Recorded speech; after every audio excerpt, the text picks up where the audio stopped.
ഈ മനുഷ്യനെ നിങ്ങൾക്കറിയുമോ? അല്ലെങ്കിൽ സിനിമാ നടൻ നെപ്പോളിയൻ എന്ന ഈ അച്ഛനെ നിങ്ങൾക്കറിയുമോ? തൻ്റെ യൗവനം കൊണ്ട് തട്ടഹസിച്ച് നടന്നിരുന്ന ഒരു കാലഘട്ടം ഇദ്ദേഹത്തിനുണ്ടായിരുന്നു.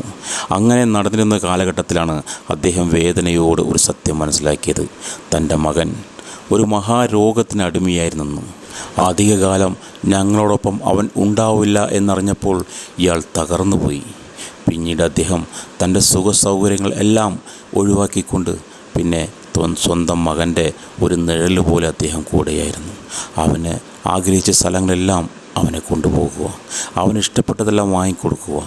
അവൻ്റെ സന്തോഷമാണ് ഇദ്ദേഹത്തിന് സന്തോഷമെന്ന് കരുതി ജീവിച്ച ഈ നല്ല മനുഷ്യനായ ഈ ഒരു നല്ല അച്ഛനെ നിങ്ങൾക്കറിയുമോ? ഇതുപോലെയുള്ള ഒരു നല്ല അച്ഛനെ കിട്ടാൻ എല്ലാ മക്കൾക്കും കഴിയട്ടെ എന്ന് പ്രാർത്ഥിച്ചുകൊണ്ട് ഈ വീഡിയോ നിർത്തുന്നു. വീഡിയോ ഇഷ്ടപ്പെട്ടാൽ കമൻറ്റ് ചെയ്യുക.